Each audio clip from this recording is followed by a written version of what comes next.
Hello साथियों, देखिए ग्रामीण बैंक का जो वैकेंसी आई है 2025 में, इसका एग्ज़ाम डेट के बारे में आपको बता रहे हैं। इसका एग्ज़ाम डेट भी आउट हो गया है, तो पीटी और मेंस दोनों के बारे में आपको हम बताएंगे।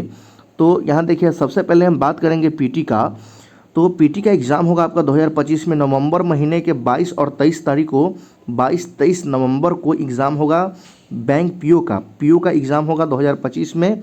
और क्लर्क की अगर बात करते हैं तो 6, 7, 13 और 14 दिसंबर 2025 को क्लर्क का भी परीक्षा होगा।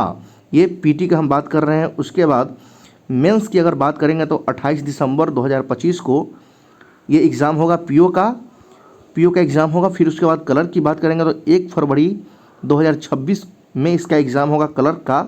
सब डेट अनाउंस हो चुका है। ये मेंस की बात हम कर रहे हैं आपको, तो ये क्लर्क का होगा साथियों। तो बहुत ही अच्छा सुनहरा अवसर है आपको इसे क्रैक करने का। एक होता है ऑफिसर स्केल 2 एंड 3, तो ये 28 दिसंबर 2025 का एग्ज़ाम है। तो आप इसमें भी फॉर्म भर सकते हैं। जो इसमें जॉब कर रहे हैं उसी के लिए ये होता है स्केल 2 और 3 का जॉब।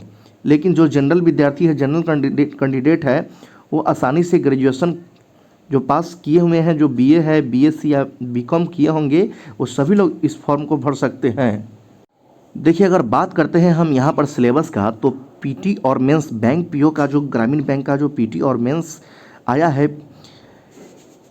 यहाँ हम आपको सिलेबस के बारे में बता रहे हैं पीटी और मेंस का, पीओ और क्लर्क के। तो देखिए, ये सबसे पहले हम पीटी के बारे में समझ लेते हैं। तो रीजनिंग और मैथ से क्वेश्चन पूछता है।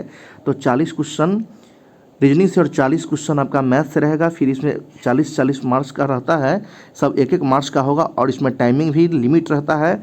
25 मिनट में आपको रीजनिंग बनाना है और 20 मिनट में मैथ को बना देना है। और 45 मिनट में आपका यहाँ पर आपको 65 से 70 मार्क्स को सही करना है। इतना आप लाइएगा तभी आपका पीटी क्वालिफाई हो पाएगा। अब इतना कट ऑफ इसलिए जाता है क्योंकि मैथ और रीजनिंग का क्वेश्चन बहुत इजी पूछता है, इसी कारण से इतना किसी स्टेट का 61 जाता है, किसी स्टेट का 63 जाता है, किसी स्टेट का 70 भी जाता है, किसी स्टेट का 71 भी जाता है, किसी स्टेट का 62 भी जाता है, किसी स्टेट का 65 भी जाता है। ये पीटी की हम बात कर रहे हैं। तो सभी स्टेट का अलग अलग जाता है क्वेश्चन। अगर कठिन पूछेगा तो कट ऑफ कम हो जाता है। अब हम बात करेंगे यहाँ पर क्या चीज़, तो मेंस के बारे में। तो देखिए, मेंस का भी यहाँ पर सिलेबस हम आपको बता रहे हैं बैंक पीओ के लिए। तो देखिए, reasoning, math, current affair, computer और हिंदी या इंग्लिश आप ले सकते हैं।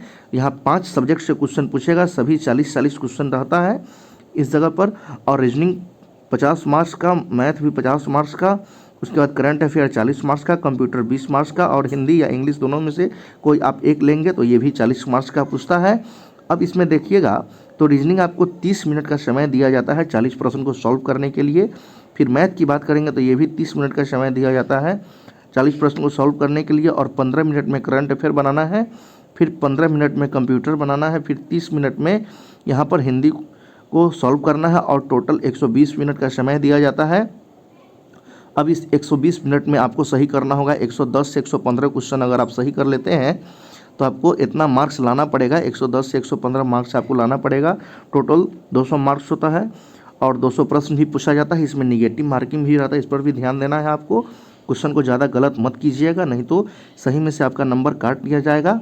तो साथियों, इससे आप समझ गए होंगे कि इस तरह से पीटी और मेंस का सिलेबस होता है। इसका सैलरी भी बहुत अच्छा है।